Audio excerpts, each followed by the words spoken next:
வணக்கம் வந்தனம் மக்களே, இது தமிழச்சு குரல், உங்களில் ஒரு குரல். இந்த காணொலியில் நீங்கள் பார்க்க போகிற சிறுகதை கரையாத காதலுடன்.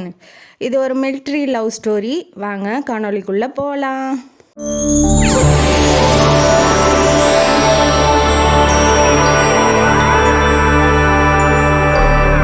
இந்த கதையோட ஆரம்பத்தில் ஒரு கான்ஃபரன்ஸ் நடக்குது. கான்ஃபரன்ஸில் எல்லாம் தொழிலதிபர்கள்லாம் வந்து உட்காந்துருக்காங்க. சின்ன சின்ன தொழிலெலாம் பண்ணுவாங்க இல்லையா, அவங்க எல்லாம் ப்ரைஸ் கொடுக்குற மாதிரியும், யார் வந்து நல்ல சிறந்த தொழிலதிபர் அப்படின்னு சொல்லிட்டு விருது கொடுக்குற மாதிரியும் வந்து எல்லாம் அசம்பிள் ஆகிருக்காங்க. ஒரு ஃபங்க்ஷன் மாதிரி நடக்குது.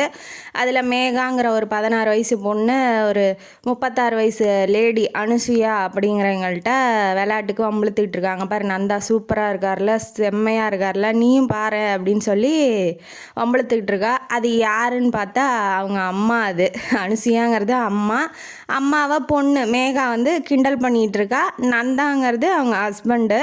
அவருக்கு தான் இப்போ ப்ரைஸ் கொடுக்க போகிறாங்க, சிறந்த குறுத்தொழில் அதிபர் அப்படின்னு சொல்லிட்டு ப்ரைஸ் கொடுக்குறாங்க. அவங்க வந்து அனுசியா ஆட்டோமொபைல்ஸ் அப்படின்னு சொல்லி ஒரு ஃபேக்ட்ரி வச்சுருக்காப்புல.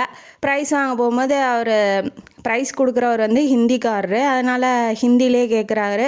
கை குலுக்க போகும்போது 3 விரல் கட்டாயிருக்கு. ஏன்னு கேட்கும்போது, நான் வந்து மிலிட்ரியில் இருந்தேன், எக்ஸ் மிலிட்ரி மேனு, அதனால் பாகிஸ்தான்கிட்ட சண்டை போடும் போது அவங்க வந்து விரலை கட் பண்ணிட்டாங்க அப்படின்னு சொல்லி சொல்கிறாப்புல.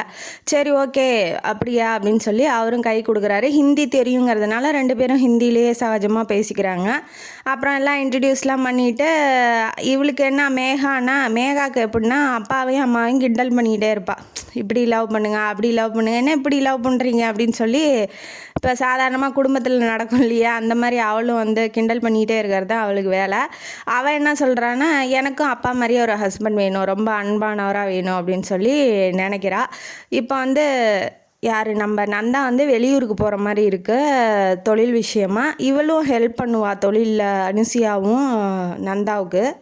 கோயம்புத்தூர் வரைக்கும் போகிறேன், போயிட்டு வர்றதுக்கு ஒரு 2 நாள் ஆகும், பார்த்துக்கோ அப்படின்னு சொல்லிட்டு இவர் கிளம்புறாரு. அப்பா மேலே ரொம்ப பாசம் மேகாவுக்கு. அனுசியா மேலேயும் அதே அளவு பாசம் தான். ஆனால் அதை விட அப்பா மேலே, பொண்ணுங்கனாவே அப்பா மேலே தானே பாசமாக இருப்பாங்க ஆப்வியஸாக. அது மாதிரி இருக்கா. சரின்னு ஓகேன்னு இவர் கிளம்பிட்டாரு. இப்போ வந்து நம்ம அனுசியாவும் ஃபேக்ட்ரிக்கு போகிறாங்க. ஆள் இல்லை இல்லையா, அவங்க தான் போய் பார்த்துக்கணும். அதனால் 1 மணி நேரத்துக்கு ஒரு தடவை, இவள் லீவில் இருக்கா, எக்ஸாம் லீவில் இருக்கா வீட்டில், 1 மணி நேரத்துக்கு ஒரு தடவை ஃபோன் அடித்து என்ன பண்ணுறேன்னு கேட்டுக்குவாங்க. இவளுக்கு என்னென்னா, அப்பா அம்மா கிண்டல் பண்ணலாம், 2 பேரும் இவ்வளோ லவ் பண்ணுறாங்க, லவ் லெட்ரு கூடவா எழுதிக்காமல் இருப்பாங்க, நம்ம செக் பண்ணி அப்பா அம்மாவை வந்து கிண்டல் பண்ணுறதுக்கு நம்மளுக்கு ஒரு எக்ஸாம்பிளாக ஏதாவது கிடைக்குமான்னு சொல்லி வீடெல்லாம் தேடும் போது அவங்க அம்மாவோட பழைய பெட்டி இருக்குது. பெட்டியை திறக்கும் போது அவங்க அம்மா வந்து சின்ன வயசில் கல்யாணம் ஆகும்போது ஒல்லியாக இருந்திருக்காங்க. அதை வச்சு கிண்டல் பண்ணலான்னு அந்த ஃபோட்டோவை எடுத்து வச்சுக்கிறா. கல்யாண புடவை மாதிரி, பட்டு புடவை மாதிரி இருக்குது. அதை எடுக்கும்போது அதுக்குள்ளே வந்து ஒரு ஃபோட்டோ விழுகுது. அந்த ஃபோட்டோவில் கண்ணை வச்சுட்டு ஒருத்தரோட அவங்க அம்மா இருக்காங்க. ஆனால் அது அவங்க அப்பா நந்தா இல்லை, வேறு ஒரு ஆளோட இருக்கிறதுனால அவள் வந்து ஷாக் ஆகிடுறா. என்ன அவங்க அம்மாவா, இது நம்ம அம்மா தான், ஆனால் இது நம்ம அப்பா இல்லையே, யார் இது, கண்ணை வச்சுக்கிட்டு ஃபோட்டோ எடுத்திருக்காங்க, அப்போ இவங்க லவ் பண்ணியிருக்காங்களா அப்படின்னு சொல்லி அந்த ஃபோட்டோவை திருப்பி பார்க்கும்போது, 1000 முத்தங்களோட கரையாத காதலுடன் ஷங்கர் அப்படின்னு சொல்லி இருக்குது. அந்த இவன் யார், ஷங்கருங்கிறது யார்? அப்போ நம்ம அப்பாவுக்கு துரோகம் பண்ணுறாங்க. ஏற்கனவே இப்போ அவளுக்கு வயசு சின்ன வயசு, எதையுமே புரிஞ்சுக்கிறதுக்கு நிலமையில் அவள் இல்லை, எதுவுமே தெரியாதுங்கிறதுனால அவளாக ஒரு அசீம் பண்ணிக்கிறா. இந்த மாதிரி அம்மா வந்து துரோகம் பண்ணுறாங்க, அப்பா வந்து ஏற்கனவே ஒருத்தரை லவ் பண்ணிவிட்டு அப்பா கூட வந்து வாழ்ந்துட்டுருக்காங்க அப்படின்னு சொல்லி எக்ஸ்ட்ரீமாக யோசிக்கிறா. அவங்க அப்பாவுக்கு ஃபோன் அடித்து, நாளைக்கு நீங்கள் வரலைன்னா நான் வீட்டை விட்டு போயிடுவேன் அப்படின்னு சொல்லி ஃபோனும் அடிச்சிட்றா. அம்மா ஃபோன் பண்ணுறாங்க, சாப்பிட்டியா இல்லையான்னு. இவ தான் கோவத்தில் இருக்கா இல்லையா, நான் சாப்பிட்டான்னா செத்தான்னா ஃபோனை வைன்னு சொல்லி இவ வச்சிட்றா. அம்மா மேலே ஒரு வெறுப்பு வந்துடுது, அப்போ எப்படி அப்பாவுக்கு துரோகம் பண்ணுறாங்களே அப்படின்னு சொல்லிட்டு. என்னன்னு அவளுக்கும் புரியல. இவன் என்னன்னா எப்போ பார்த்தாலும் விளையாட்டாக ஏதாவது பண்ணுவாளா, அதனால் இவ விளையாட்டாக பண்ணுறா. அப்புறம் வீட்டுக்கு போய் என்ன ஏதுன்னு கேட்டால் உடனே ஜாலிக்கு பண்ணுறேன்னு சொல்லுவா, பைத்தியம் அப்படின்னு சொல்லி அவங்க சாதாரணமாக தான் எடுத்துக்கிறாங்க. வீட்டுக்கு வந்தோன்னே சாப்பாடெல்லாம் அப்படியே இருக்கவும், ஏன் சாப்பிட்லையா என்னாச்சுன்னு கேட்கும்போது, எனக்கு என்ன ஆனால் உனக்கு என்ன எதுவும் கேள்வி கேட்காத, கேள்வி கேட்டினா நான் வீட்டை விட்டு போயிடுவேன். இப்போ எல்லாமே அந்த பசங்கள்லாம் இப்போ டீனேஜ் எல்லாம் அப்படி தானே, ஏதாவது கேள்வி கேட்டால் வீட்டை விட்டு போயிடுவேன், இல்லை வந்து தற்கொலை பண்ணிக்குவேன், அப்படி தானே மிரட்டுறாங்க பசங்க பெற்றவங்கள. அந்த மாதிரி தான் அவளும் மிரட்டுறா. சரி, அவள் ஏதோ கோவத்தில் இருக்கா, என்ன ஏதுன்னு புரியல. அவளையும் யோசிச்சு பார்க்குறா, அவளுக்கும் எதுவும் புரியலங்கும் போது சரி நந்தா வரட்டும், அவர்கிட்ட எல்லாத்தையும் ஷேர் பண்ணிக்குவா, அவர் வந்தோன்னே அவரே கேட்டுக்கிட்டோம், 2 நாள் தானே பொறுமையாக இருந்துக்கலாம் அப்படின்னு சொல்லி வெயிட் பண்ணிகிட்ருக்கா. காலையில் கதவை தட்டுற சத்தம் கேட்குது. போய் திறந்தோன்னே அப்பான்னு போய் மேகா கட்டி பிடிச்சிக்கிறா நந்தாவை. ஏன் என்னாச்சு, ஏன் அவ்வளோ அவசரமாக என்னை கூப்பிட்டா, என்ன காரணம் அப்படின்னு சொல்லி கேட்கும்போது, இவளை ஃபோன் பண்ணி கூப்பிட்டா அப்படின்னு சொல்லி இவங்களுக்கு ஒரு ஆச்சரியமாயிருது. யாருக்கு? அனுசியாவுக்கு. உடனே மேகா வந்து சொல்கிறா, இப்படி வந்து துரோகம் பண்ணுறாங்க இவங்க, உங்களுக்கு ஒய்ஃபாக இருக்கிறதுக்கு லாக்கி இல்லை, இன்னொருத்தர மனசில் வச்சுக்கிட்டு உங்களோட குடும்பம் நடத்திக்கிட்டு இருக்காங்க, இவங்களை அம்மான்னு சொல்கிறதுக்கே எனக்கு கேவலமாக இருக்குது, நீங்கள் வாப்பா நானும் தனியாக போய் வீடு எடுத்து தங்கிக்கலாம், அம்மா வேணாம் அப்படின்னு சொல்லி அவள் சொல்கிறா. ஒருமையில் பேசுகிறா. அதை பார்த்தோன்னே அவளுக்கு கோவம் வந்துடுது அனுசியாவுக்கு. என்ன இப்படி பேசுகிறான்னு சொல்லி கன்னத்துலேயே அரைஞ்சிட்றா. அரைஞ்சோடனே நீ அரைஞ்சாலும் பரவாயில்ல, நான் அடித்து கொண்டாலும் பரவாயில்ல, இனிமேட்டு நான் உங்க கூட இருக்க மாட்டேன், உன்னை அம்மான்னு கூப்பிட மாட்டேன்னு சொன்னோன்னே அவங்களுக்கு ரொம்ப கஷ்டமாயிருது. இப்போ ஒரே பொண்ணு பாசமாக வளர்த்திட்டாங்க. அவள் அப்படி சொன்னோன்னே அவளுக்கும் கஷ்டமாகுதா. உடனே அவங்க அப்பா வந்துட்டு டென்ஷன் ஆயிடுறாரு. ஏன் அப்படி பேசுகிற, என்ன ஆச்சு அப்படின்னு சொல்லி கேட்கும்போது ஃபோட்டோ எடுத்துகிட்டு வந்து காமிக்கிறாங்க. பாருங்கள், இப்படி வேறு ஒருத்தரோட கண்ணை வச்சு ஃபோட்டோ எடுத்துருக்காங்க, இதை பற்றி உங்களுக்கு எதாவது தெரியுமா, இப்படி ஒருத்தரை மனசில் நினச்சிக்கிட்டு உங்களோட வாழ்கிறாங்க அப்படின்னு சொல்லி சொல்கிறா. இதை பற்றி இது எனக்கு தெரியும், இதை பற்றி ஏற்கனவே எனக்கு அனுசியா சொல்லிட்டா, நீ போய் என் பெட்டியை எடுத்துகிட்டு வா அப்படின்னு சொல்லவும் அவங்களோட பெட்டியை எடுத்துகிட்டு வராங்க. எடுத்துகிட்டு வந்து மேகா வச்சு திறந்து பார்க்குறா. அதில் ஒரு ஆல்பம் இருக்குது. அந்த யார் கண்ணை வச்சுக்கிட்டு இருக்காங்களோ அவங்களோட கல்யாண ஆல்பம் அது. அதாவது நம்ம ஷங்கர் அந்த ஃபோட்டோவில் இருந்தாலே அவன் பேர் ஷங்கர். நம்ம அனுசியாவுக்கும் கல்யாணம் நடந்திருக்கு. அந்த கல்யாணம் ஏன் நடந்துச்சு, எப்படி நடந்துச்சுங்கிறதெல்லாம் கதையில் பின்னால் பார்க்கலாம். கல்யாணம் நடந்த ஆல்பத்தை வந்து பார்த்தோன்னா இவன் ரொம்ப ஷாக் ஆகிட்றா. அப்போ உங்களுக்கு எல்லாமே தெரியுமா முன்னாடியே, அப்போ ஏற்கனவே எங்களுக்கு கல்யாணம் ஆயிடுச்சா, அப்போ அவங்க யார் என்ன அப்படின்னு சொல்லி கேள்வியெல்லாம் அடுக்கிக்கிட்டே போகிறா. நீ காலையிலேருந்து சாப்பிடல, முதல்ல சாப்பிடு, குளித்து ஃப்ரெஷ் ஆகிட்டு வா, அப்புறமேட்டு தான் நான் வந்து எல்லாமே சொல்லுவேன் அப்படின்னு சொல்லி நந்தா சொல்லிடுறாப்புல. வந்து அவளும் எல்லா வேலையும் செஞ்சுட்டு எல்லாம் முடிச்சுட்டு வந்து டைனிங் டேபிளில் உட்கார்றா. இவரும் சொல்ல ஆரம்பிக்கிறாரு, ஷங்கரும் நானும் க்ளோஸ் ஃப்ரெண்ட்ஸு, நாங்கள் வந்து எல்லையில் மிலிட்ரி ஆஃபீஸர்ஸு, இவங்க எல்லையில் வந்து பாதுகாத்துக்கிட்டு ப்ரொடக்ஷன் கொடுத்துக்கிட்டு இருந்திருக்காங்க.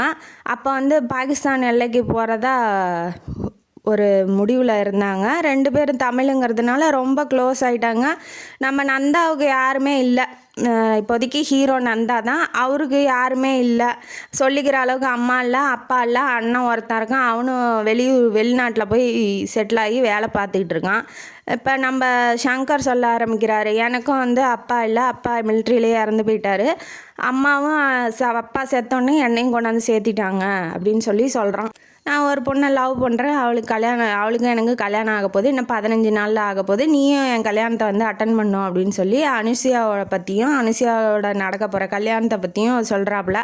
சரி ஓகே, நீ கொடுத்து வச்சவன், அம்மா இருக்காங்க, அது பொண்டாட்டியாக வரப்போகிறா ஒருத்தி, நல்லா வாழு அப்படின்னு சொல்லி அவர் நினைக்கிறாரு. என்னால் வர முடியாது, எனக்கு லீவு கிடைக்காது அப்படின்னு சொல்கிறாங்க. அதே மாதிரி அவருக்கும் லீவு கிடைக்காம போயிடுது. இவர் வந்து லீவில் போய் மேரேஜெலாம் பண்ணிவிட்டு ஹனிமூனுக்கு போகிறாப்புல. அந்த நடுவில் வந்து ஃபோன் பண்ணி வாழ்த்து சொல்கிறாரு. இப்போ ஒரு ஃப்ரெண்டு க்ளோஸாக பண்ணிக்கிட்டோம், ஒரு விஷ் கூட பண்ணலன்னா தப்பாக நினச்சிக்கோ இல்லையா, ஃபோன் பண்ணி விஷ் பண்ணுறாரு. அவங்க அம்மாவுக்கு எப்படின்னா, ஷங்கரோட அம்மாவுக்கு கண் லைட்டாக தெரியாது, ஓரளவுக்கு தான் தெரியும். அவங்களும் அனுசியாவும் முதல்ல நந்தா கிட்ட பேசுகிறாங்க, எப்படி இருக்கீங்க, அவங்கள பற்றி நிறையா சொல்லியிருக்காங்க அப்படின்னு சொல்லவும் ஏதோ ஃபார்மாலிட்டிக்கு பேசிட்டு அவங்க ஹனிமூன் போயிட்டாங்க. 10 நாள் கழித்து நம்ம ஷங்கருக்கு வந்து ஃபோன் வருது. அனுசியாவுக்கும் ஷங்கருக்கும் கல்யாணம் முடிஞ்சு ஹனிமூனில் இருக்காங்க.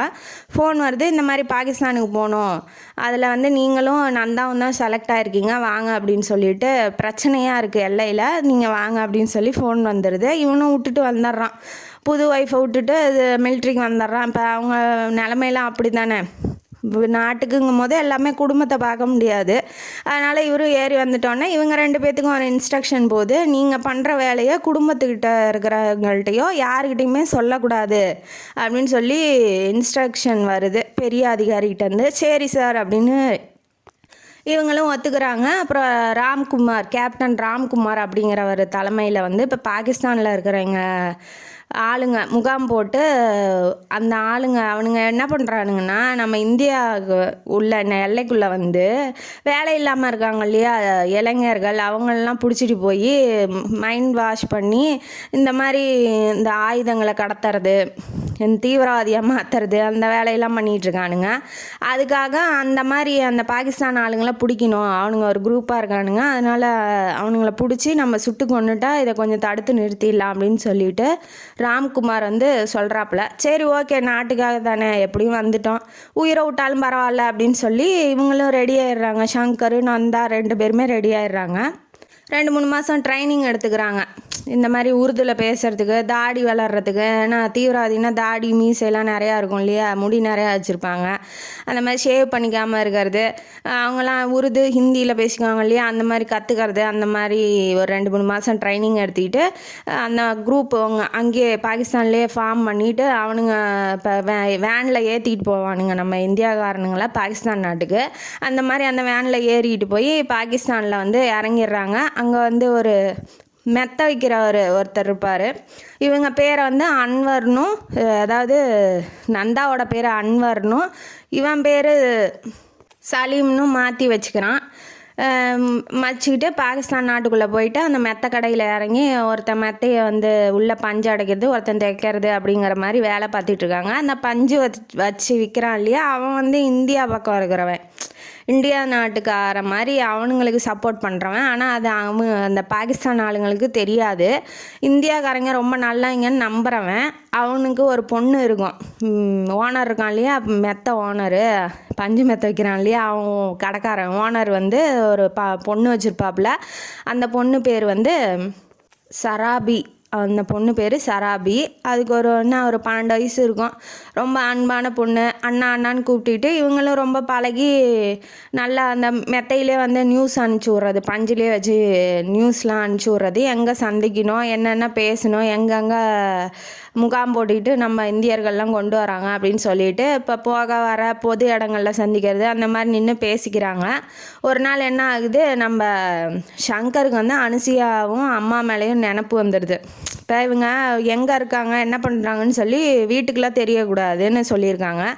அதையும் மீறி சங்கர் வந்து கஷ்டப்படுறதுனால நந்தா என்ன சொல்லிடுறான், சரி ஒரு ஃபோன் பண்ணி சொல்லி கேளு எப்படி இருக்காங்கன்னு சொல்லி கேட்டுக்கோ அப்படின்னு சொல்லி சொல்கிறான். இவன் பேச்சை நம்பி அவனும் போய் ஃபோன் பண்ணவும் அங்கே பாகிஸ்தான் ஆளுங்களுக்கு தெரிஞ்சு போயிடுது இந்தியாவுக்கு யார் ஃபோன் பண்ணது. இப்போ அவனுங்க அங்கங்கே உழவு வச்சுருப்பானுங்க இல்லையா ஒட்டுற வேலை பண்ணுறதுக்கு, அந்த மாதிரி வந்து யார் ஃபோன் போயிருக்கு, இந்தியாவுக்கு போயிருக்கு, யார் இங்கேருந்து ஃபோன் பண்ணுறது அப்படின்னு சொல்லிட்டு கண்டுபிடிச்சிட்டு அந்த பொண்ணு வீட்டில் தனியாக இருந்திருக்கு. அந்த பொண்ணுக்கு சாயங்காலம் ஆனால் கண் லைட்டாக தான் தெரியும், மாலைக்கண் நோய் மாதிரி. இவங்க வீட்டுக்குள்ளே நுழையிறதுக்கு முன்னாடி மணிக்கட்டால் 2 தட்டு தட்டுவாங்க. தட்டினோன்னா இவங்க தான் வந்திருக்காங்கன்னு சொல்லி அந்த பொண்ணுக்கு தெரியும். அதனால் கதவை திறந்துடும். கண்ணு சரியாக தெரியாது இல்லையா, அதனால் இப்போ இவன் வந்து அதே மாதிரியே தட்டி அந்த பாகிஸ்தான் ஆள் வந்து உள்ளே வந்துடுறான். வந்தோடனே இவனுங்களுக்கு தெரியாது இல்லையா, ஃபோன் பண்ணிவிட்டு ஸ்ட்ரைட்டாக வீட்டுக்கு வரானுங்க. அதே மாதிரி தட்டவும் திறந்தது வந்து அந்த பொண்ணு இல்லை, இவன் பாகிஸ்தான் ஆளுக்காரன். அவன் வந்து திறந்துட்டு உள்ளே வாங்கடான்னு சொல்லி கழுத்தாமட்டையிலே அடித்து 2 பேர்த்தையும் கட்டி போட்டானுங்க. அந்த பொண்ணையும் ஒரு சேரில் கட்டி போட்டு வச்சுட்டானுங்க. உண்மையை சொல்கிறீங்களா, நீங்கள் உங்கள் 2 பேர்த்தில் யார் வந்து ஃபோன் பண்ணது அப்படின்னு சொல்லி கேட்குறான். சங்கர் என்ன சொல்கிறேன், நீங்கள் தப்பாக நினச்சிட்டு வந்திருக்கீங்க, நாங்கள் யாரும் ஃபோன் பண்ணல, நீங்கள் உங்களுக்கு யாரோ தவறான தகவல் கொடுத்துருக்காங்க அப்படின்னு சொல்லி சொல்கிறான். அப்போ நீங்கள் உண்மையை சொல்ல மாட்டீங்கன்னு அந்த பொண்ணை டார்ச்சர் பண்ணவும் இவனுங்க பயந்துக்கிறானுங்க. சங்கர் எந்திரிச்சு அடிக்கவே போயிடுறான். அந்த பொண்ணு மேலே ஏன்டா கையை வைக்கிறேன்னு சொல்லி அடிக்க போனோன்னா அவனை அடித்து படுக்க வைக்கிறான். உண்மையை சொல்கிறியா இல்லையான்னு கத்தியிலே கீறுறானுங்க உடம்பு பூரா, சங்கர் உடம்பு பூரா. இவன் நந்தாவுக்கும் பயம் வந்துடுது, அவனை எதுவும் பண்ணாதீங்க க்ளோஸ் ஃப்ரெண்டுன்னு வாட்டி அவனை கூட்டிகிட்டு போங்கடா.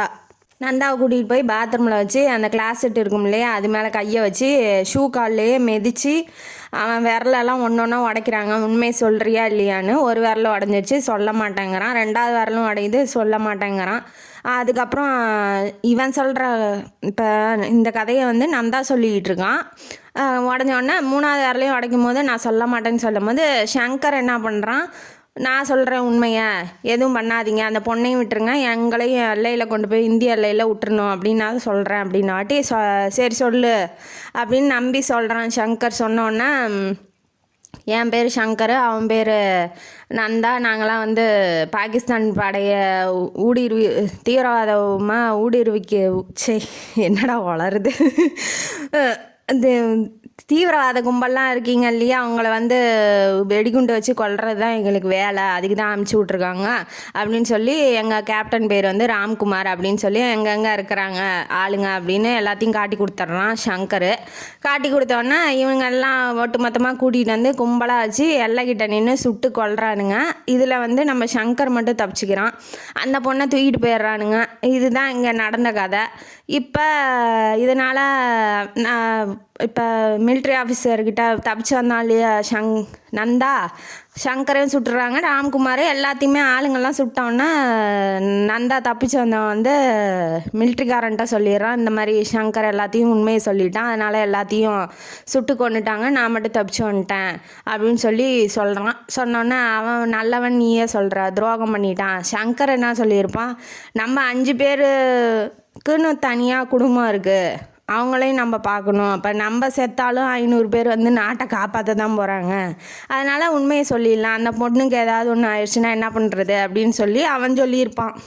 அதையும் சொல்கிறான் மேலதிகாரிக்கிட்ட. இருந்தாலும் அவன் பண்ணது துரோகம், இந்திய நாட்டுக்கு துரோகம் பண்ணிட்டான், அந்த துரோகியை பற்றி பேசாத, நீ உனக்கும் அவ்வளோதான், விரல்லாம் கட் ஆயிடுச்சு இல்லையா, கட் பண்ணிட்டானுங்கள, அதனால் துப்பாக்கிலாம் ஏந்த முடியாது, உனக்கும் இங்கே வேலை இல்லை, நீயும் கிளம்பு அப்படின்னு சொல்லி மிலிட்ரியை விட்டு அடித்து துரத்தி விட்டானுங்க இவனையும் நந்தாவையும்.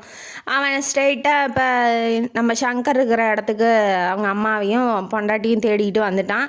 அவன் ஃபோன் பண்ணியிருப்பான் இல்லையா, ஃபோன் பண்ணும்போது நான் சங்கரோட ஒய்ஃப் அதாவது அனுசியா வந்து ப்ரெக்னெண்ட்டாக இருக்கிறேன் அப்படின்னு சொல்லியிருப்பா. அதனால் சந்தோஷப்பட்டிருப்பான். அதனால் ஃபோன் பண்ணிவிட்டு 2 வாரத்தையில் வச்சுட்டு வந்திருப்பான். அதுக்கப்புறம் தான் இந்த சீனெல்லாம் நடந்திருக்கும்.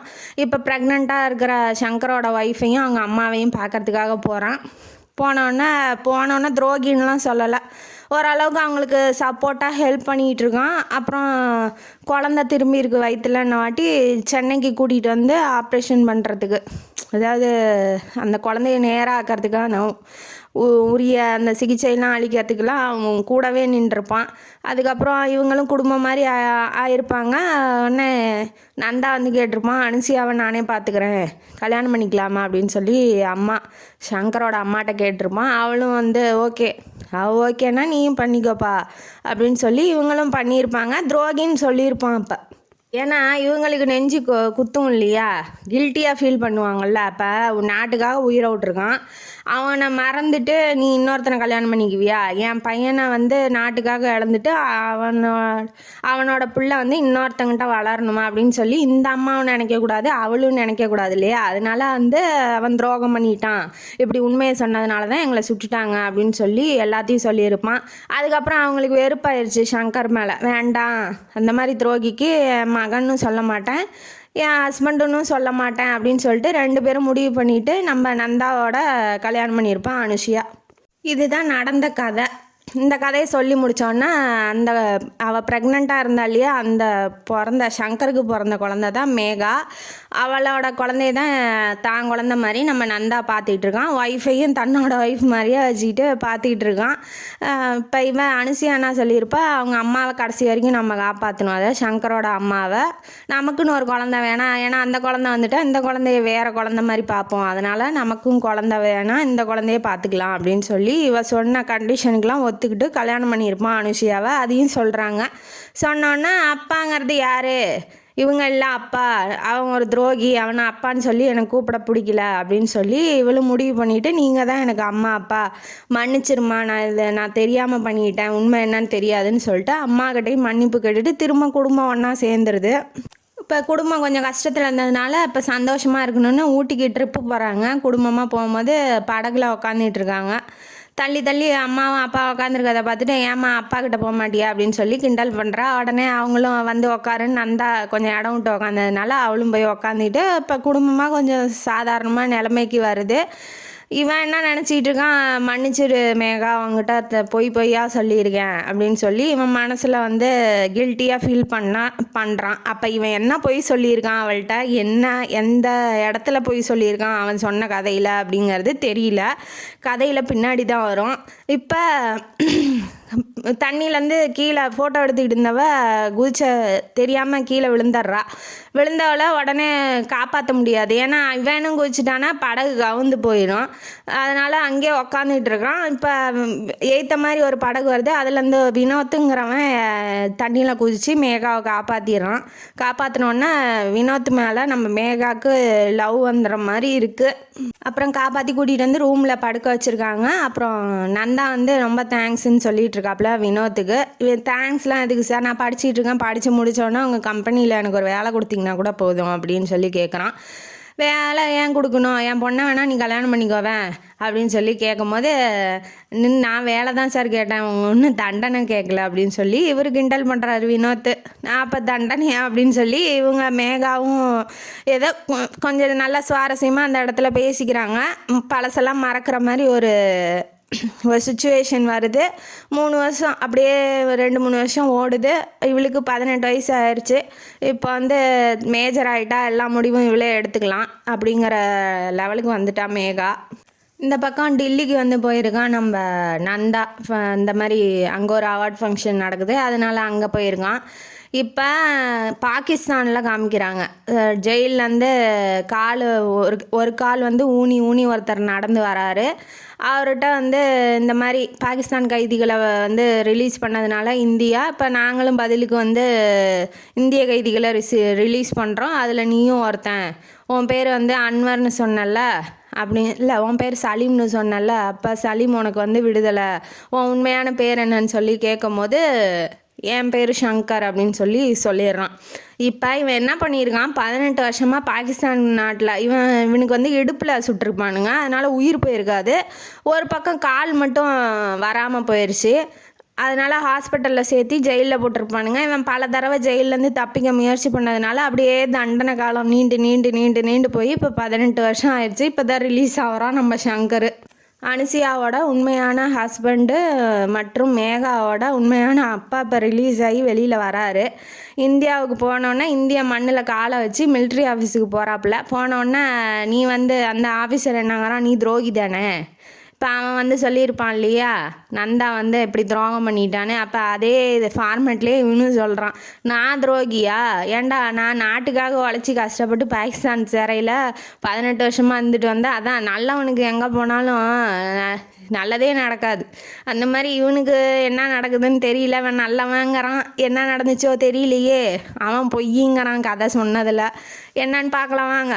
இப்போ சொன்னோன்னே இவனுக்கு கோவம் வருது. சரி என்னமோ சொல்லிட்டு போ, இப்போ மீறி பேசினாலும் இவனுங்க கொண்டு போய் ஜெயிலில் போடுவானுங்க.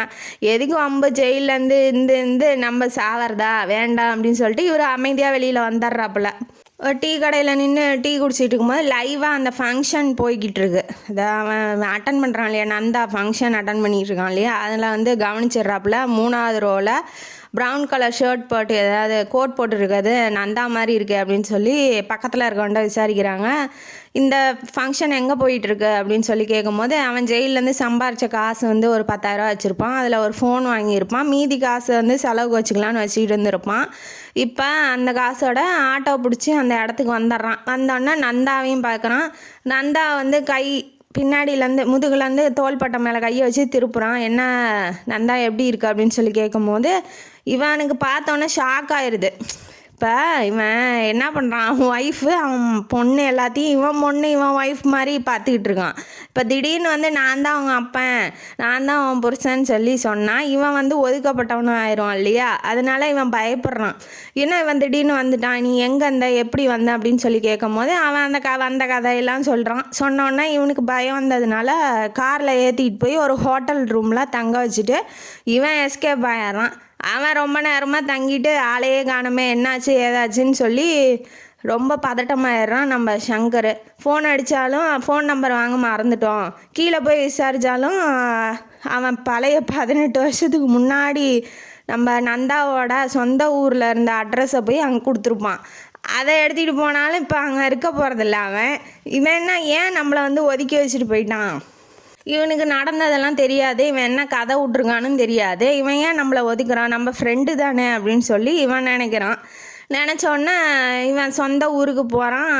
அவன்கிட்ட கேட்டிருப்பான், என் அம்மாவை பார்த்தியா, என் ஒய்ஃபை பார்த்தியா, குழந்த என்ன குழந்த, ஆண் குழந்தையா பெண் குழந்தையா பிறந்ததை உனக்கு தெரியுமா அப்படின்னு சொல்லி பார்க்கும் போதே கேட்டிருப்பான் சங்கர் வந்து நந்தாட்ட. நந்தா என்ன சொல்லியிருப்பான், இல்லைப்பா நான் வந்து அன்னைக்கு பார்த்தது உங்கள் அம்மா இறந்தப்ப இளவுக்கு போனதோட சரி, உன் ஒய்ஃபுக்கு வந்து பொம்பளை பிள்ளை பிறந்துருந்துச்சு அவ்வளோதான், அதோட நான் பார்க்குறதே இல்லை, நான் என் வேலையை பார்த்துட்டு இருக்கேன் அப்படின்னு சொல்லி பொய் சொல்லியிருப்பான். அதையும் அவன் நம்பியிருப்பான், எப்படியாவது கண்டுபிடிச்சிடலாம் அப்படின்னு சொல்லி இவன் நம்பிக்கையோடு உட்காந்துருக்கும் போது தான் அவன் எஸ்கேப் ஆகிட்டான்.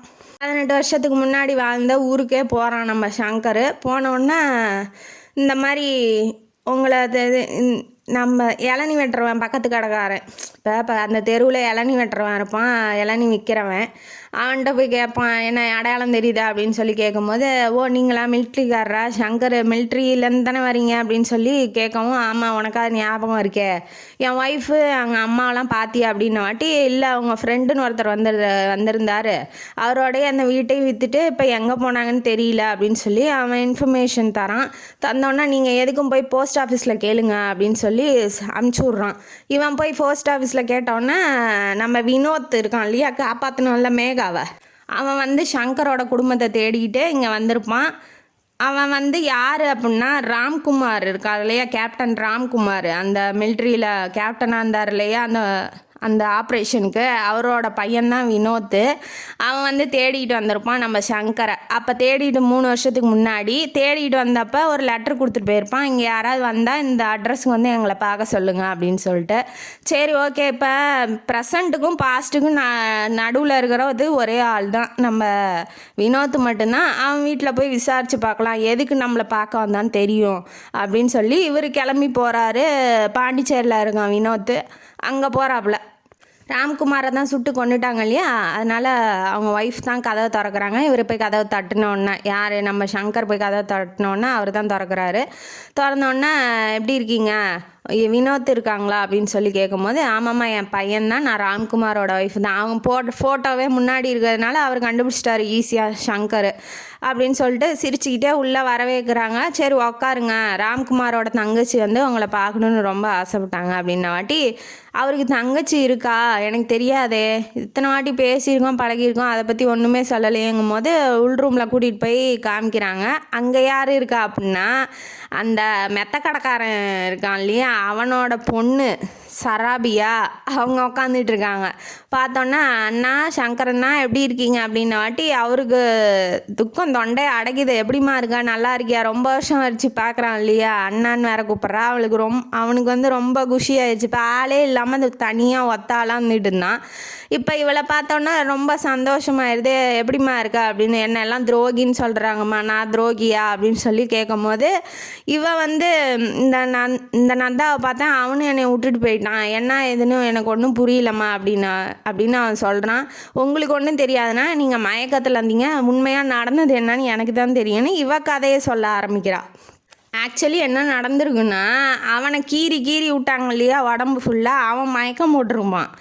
இப்போ உண்மையெல்லாம் வளர்னது யாருன்னா நந்தா தான் சொல்லியிருப்பான், நான் நந்தா, அவன் வந்து சங்கர், இங்கே ஒரு டீம் வச்சுருக்கோம், அவங்களெல்லாம் கொலை பண்ண போகிறோன்னு சொல்லி இவன் தான் சொல்லியிருப்பான். இந்த பொண்ணை விட்டுருங்க, அந்த பொண்ணை எதுவும் பண்ணிடாதீங்க அப்படின்னு சொல்லியிருப்பான். அந்த பொண்ணுக்கு செம்ம காண்டு, செத்து போனாலும் போகலாம், போய் நாட்டை காட்டி கொடுக்குறியாடா, உங்களை நம்பி வந்தவனை போய் காட்டி கொடுக்குறியே, ஏதோ 12 வயசு பிள்ளையே காரி துப்பியிருக்கும் அந்த நந்தாவை.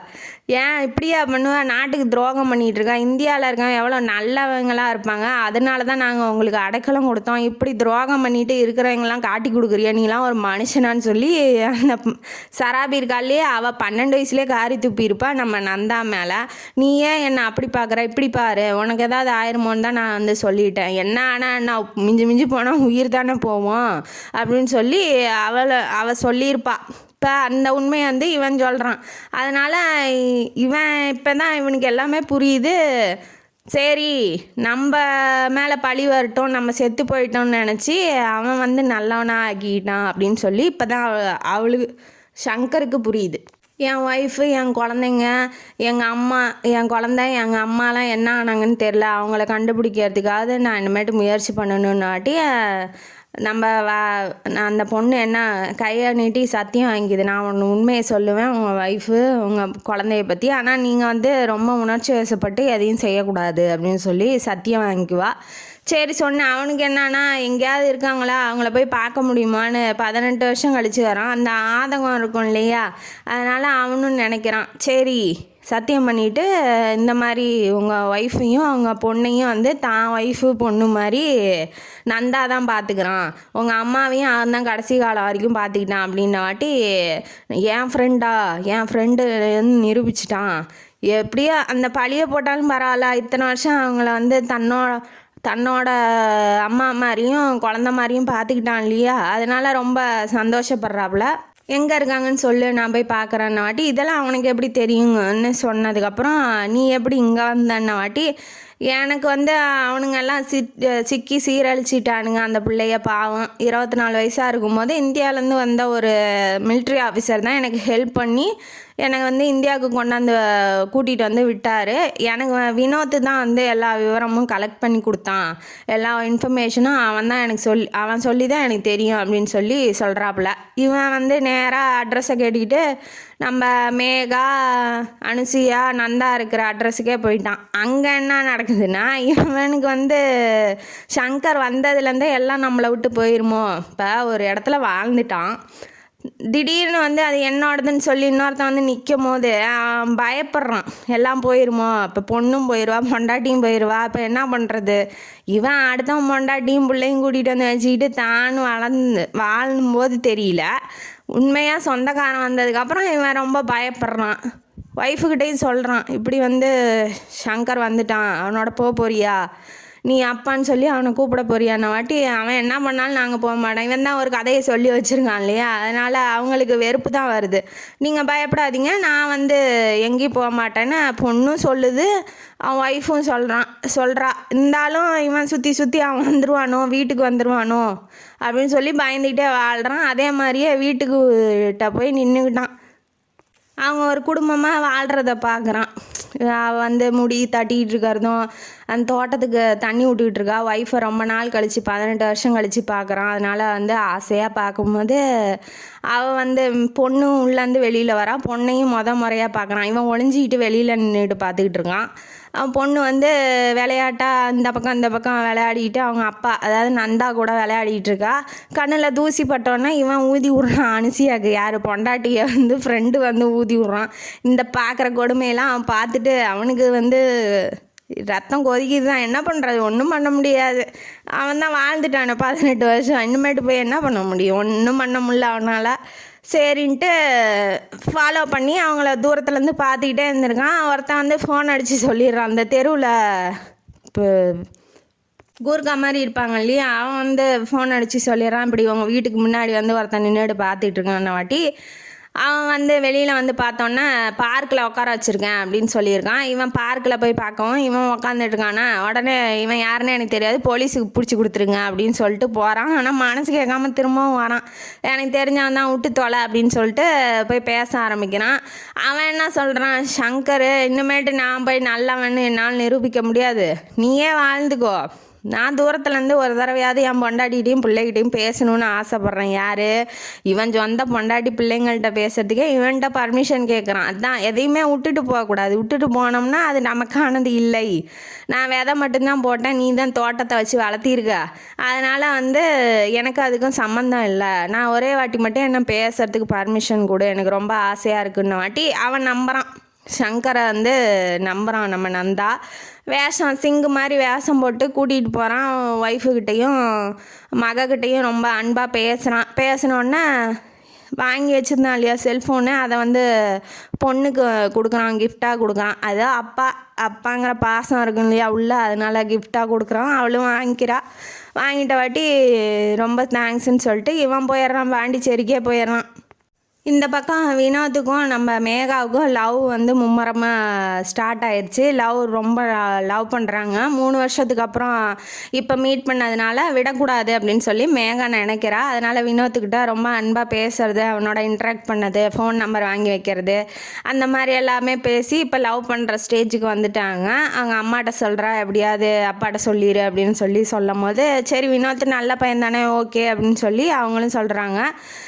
வா இப்போ வினோத் ஃபோன் பண்ணி மேகாட்ட, வா வீட்டுக்கு வா, அம்மா பார்க்கணுன்னு சொல்கிறாங்கன்னு சொல்கிறான். இப்போ இவ கிளம்பி போகும்போது பின்னாடியே நம்ம சங்கர் ஃபாலோ பண்ணிக்கிட்டே வரான். இவ ஃபோட்டோ தான் இவன் அப்பன் யாருன்னு சொல்லி இவளுக்கு தெரியும் இல்லையா, அதனால் பின்னாடியே ஃபாலோ பண்ணிக்கிட்டு வந்தவனை நிறுத்தி மூஞ்சில் அடித்த மாதிரி பேசிடுறா. நீ யாருன்னே எனக்கு தெரியாது, இப்போ நாட்டுக்கு துரோகம் பண்ணிவிட்டு உனக்கு என்ன பொண்ணு வேண்டி கிடக்கு, ஒழுங்கு மரியாதையாக ஓடிடு, செருப்பாலேயே அடிச்சிருவேன் அப்படின்னு சொல்லி மூஞ்சில் அடித்த மாதிரி பேசவும் அவனுக்கு ரொம்ப கஷ்டமாயிருது. இப்போ துரோகிங்கிற பட்டத்தோடு வாழ்கிறதுங்கிறது எவ்வளோ கொடுமையானதுன்னு சொல்லி அப்போ தான் நினைக்கிறான்.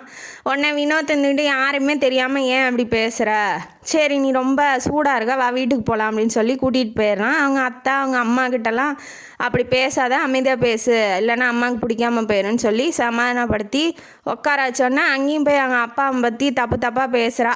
சரின்னு சொல்லிட்டு விட்டுறாங்க. உண்மையை சொன்னால் இப்போ இங்கே இந்த குடும்பம் கலைஞ்சிரும் இல்லையா, அதனால் விட்டுறாங்க.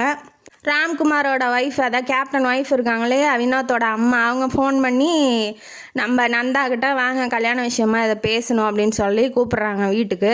இவனும் போகிறான். போனதுக்கப்புறம் நம்ம அந்த பொண்ணு இருக்கா இல்லையா, வராபியா அந்த பொண்ணு, அந்த பாகிஸ்தான்லேருந்து வந்துச்சுல, அந்த பொண்ணு வந்து வெளியில் வரவும், என்ன நந்தாண்ணா எப்படி இருக்கீங்க அப்படின்னு சொல்லி கேட்கவும் இவனுக்கு பழசெல்லாம் ஞாபகம் வந்துடுச்சு. நீங்கள் பண்ண துரோகம் உங்களுக்கு நல்லா இருக்கா அப்படின்னு வாட்டி இவன் ஒத்துக்கிறான். இப்போ குற்ற உணர்ச்சியோட எத்தனை நாள் வாழ முடியும், அதனால் அவனும் ஒத்துக்கிறான். நான் பண்ணது தப்பு தான், அதை பண்ண தப்புக்காக தான் இப்படி 18 வருஷமாக அவன் குழந்தைய என் குழந்த மாதிரியும் அவன் ஒய்ஃபை நான் பார்த்துக்கிட்டேன், அவங்க அம்மாவையும் நான் பார்த்துக்கிட்டேன். அவங்க என்னை முழுசாக ஏற்றுக்கிட்டதுக்கப்புறம் தான் நான் வந்து குற்ற உணர்ச்சியிலேருந்தே வெளியில் வந்தேன். இந்த உண்மையை தயவு செய்து என் பொண்ணுக்கிட்டேயோ என் ஒய்ஃபுக்கிட்டேயே சொல்லிடாதீங்க அப்படின்னு சொல்லி காலில் விழுந்து கெஞ்சிறான். அந்த பொண்ணுக்கிட்ட கெஞ்சினோடனே இவளுக்கும் வந்து சரி நாங்கள் அப்படிலாம் எதுவும் நினைக்கல, நீங்கள் அந்த தப்பை ஒத்துக்கிறீங்களா இல்லையான்னு சொல்லி தான் நாங்கள் பார்த்தோம் அப்படின்னு சொல்லி அந்த பொண்ணும் சொல்கிறா. ராம்குமார் அவங்க ஒய்ஃபும் சொல்கிறாங்க. இவன் கிளம்பி போயிடுறான். இங்கே ஒரு ட்விஸ்ட்டு என்னன்னா, நம்ம வினோத் வந்து மேகாவை கூட்டிகிட்டு வந்திருப்பான்.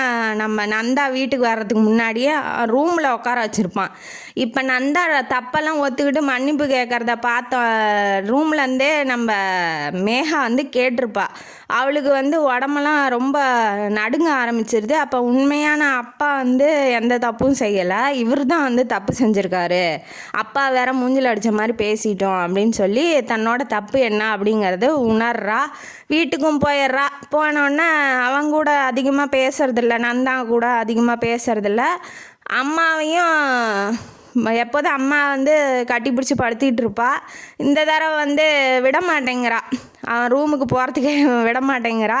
அவளுக்கு பயமாக இருக்குது, அப்பாவுக்கு நம்ம அம்மா வந்து துரோகம் செய்ய விட்றோமோ அப்படின்னு சொல்லி அவள் கஷ்டப்படுறா. இருந்தாலும் இவரும் எந்த தப்பும் பண்ணல இல்லையா, அவள் பண்ண தப்பு அந்த பொண்ணை காப்பாற்றணுன்னு எல்லா உண்மையும் சொல்லிட்டாப்புல. மறுநாள் காலையில் தோட்டத்துக்கு எந்திரிச்சு தண்ணி விட்டுக்கிட்டு இருப்பா. எப்போதும் எந்திரிக்க மாட்டான். இந்த தடவை எந்திரிச்சு தண்ணி விட்டுக்கிட்டு இருக்கா. அதை பார்த்துட்டு நந்தா நேராக வந்து கேட்குறாப்புல, என்னாச்சு, ஏதாவது என்கிட்ட வந்து மறைக்கிறியா? ஆமாம்மா, நாங்கள் மறைக்கல, நீங்கள் தான் ரொம்ப மறைக்கிறீங்க எங்கள்கிட்ட அந்த உண்மை எது பொய் எதுன்னு சொல்லிட்டு மூஞ்சில் அடித்த மாதிரி பேசுகிறா. என்ன உண்மைன்னு தெரிஞ்சிருச்சா உனக்கு, சங்கர் வந்து சொன்னானா அப்படின்னு சொல்லி கேட்குறாப்புல. அவர் ஏன் சொல்லணும், எல்லா உண்மையும் எனக்கே தெரியும். அத்தை, அதாவது வினோத்தோட அத்தைன்னு அந்த பொண்ணு, பாகிஸ்தான் பொண்ணு சொல்லியிருப்பார் வினோத். அதனால் அத்தை வந்து எல்லாத்தையும் சொல்லி நீங்கள் மன்னிப்பு கேட்குறதையும் நான் வந்து பார்த்துட்டேன். அதனால் நீங்கள் எந்த பொய்யும் என்கிட்ட மறைக்கிறதுக்கு அவசியம் இல்லை. அடுத்தது என்ன, அவங்க அம்மாட்ட போய் சொல்ல போறியா அப்படின்னு சொல்லி கேட்குறாப்புல. நான் ஏன் சொல்லணும், இப்போ நான் நிம்மதி இல்லாமல் இருக்கிறேன், அதே மாதிரி எங்கள் அம்மாவும் இருக்கணுமா? வேண்டாம், அவங்க எங்கள் அப்பா துரோகின்னு நினச்சிட்டு போகிறாங்க, அவங்க இனிமேட்டு வாழ போகிறதில்ல, உங்களையே முழுசாக நம்புகிறாங்க. இப்போ நீங்களும் இப்படி பொய் சொல்லி ஏமாத்துறீங்க அப்படின்னு தெரிஞ்சால் அவங்க தாங்க மாட்டாங்க. இந்த பக்கமும் போக முடியாது, அந்த பக்கமும் போக முடியாது இல்லையா அவங்களால. வேணாம், அவங்க என்ன நினைக்கிறாங்களோ அதே நினச்சிட்டு இருக்கட்டும், நான் கல்யாணம் பண்ணி எப்படியும் வினோத் வீட்டுக்கு போயிடுவேன், எங்கள் அப்பாவையும் என்னையும் தனியாக விட்டுருங்க, நான் போய் இனிமேட்டு எங்கள் அப்பா கூட வாழ்ந்துக்கிறேன் அப்படின்னு சொல்ல சொல்ல அவனுக்கு வந்து நெஞ்செலாம் குத்துது, வேலை வச்சு குத்துற மாதிரி. இத்தனை வருஷம் வளர்த்தோம், இந்த பொண்ணு இப்படி சொல்லிட்டாளே, இப்படி பண்ணுறாளே, என்னை விட்டுருங்கன்னு சொல்கிறாளே, அப்போ நம்ம ரொம்ப கொடுமைப்படுத்திட்டோமோ, நம்ம பொய் சொன்னது இவ்வளோ பெரிய தண்டனையை நமக்கு தரப்போதே அப்படின்னு சொல்லி அவன் ஃபீல் பண்ணுறான். ஷங்கருக்கும் பொண்ணு கூட இருந்ததே போதும், அவளை பார்த்துக்கிட்டு அவளோட அன்பு கிடைச்சாலே போதும் அப்படின்னு தான் நினைக்கிறாப்புல. அனுசியாவுக்கு தெரிய வேணாம், ஏன்னா அவளுக்கு தெரிஞ்சா இப்போ ஷங்கரோட வாழணுமா இல்லை நந்தாவோட வாழணுமான்னு சொல்லி அவளுக்கு ரெண்டும் கெட்ட வாழ்க்கையே ஆயிரும். அதனால் வேண்டாம் அப்படின்னு சொல்லி அவரும் ஃபீல் பண்ணுறாப்புல. இவளும் அதே சொல்கிறதுனால வினோத்துக்கும் நம்ம மேகாவுக்கும் கல்யாணம் நடக்குது. 2 பேர்த்துக்கும் கல்யாணம் நடக்கும்போது சிங்கு வேஷத்தில் திரும்பவும் உக்காந்துருக்காப்புல. நம்ம ஷங்கர் உக்காந்து ஆசீர்வாதம் பண்ணுறாரு. எல்லாத்துக்கிட்டேயும் நல்லபடியாக பேசுகிறாப்புல, எல்லாம் பழகுறாங்க. அனுசியாவுக்கு கடைசி வரைக்கும் உண்மை தெரியல. இனிமேட்டு மேகா வந்து தன்னோட அப்பாவான ஷங்கர் கூட இருக்கலான்னு முடிவு பண்ணிட்டா. இப்போ இந்த கதை இனிதே இதோட முடியுது. இந்த கதையிலேருந்து உங்களுக்கு என்ன தெரியுது? யாரோட கேரக்டர் பிடிச்சிருக்கு? யார் நல்லவர்னு நீங்கள் நினைக்கிறீங்க? நந்தாவா ஷங்கரா? இல்லை யாரோட சுச்சுவேஷன் கரெக்டுன்னு நினைக்கிறீங்க? எல்லாம் கமெண்ட் பாக்ஸில் சொல்லுங்கள். யாருமே இல்லைன்னு சொல்லி நீங்களாம் ஒரு பொய் கட்டுக்கதையை புகத்தி வாழாதீங்க. அது என்னைக்கா இருந்தாலும் நம்மளுக்கு பெரிய ஆபத்தாக வந்துடும் அப்படிங்கிறது என்னோட கருத்து. இந்த கதையும் காணொலியும் உங்களுக்கு பிடிச்சிருந்தா லைக் பண்ணுங்கள், ஷேர் பண்ணுங்கள், சப்ஸ்கிரைப் பண்ணுங்கள், கமெண்ட் பாக்ஸில் கமெண்ட் பண்ணுங்கள். நன்றி மக்களே.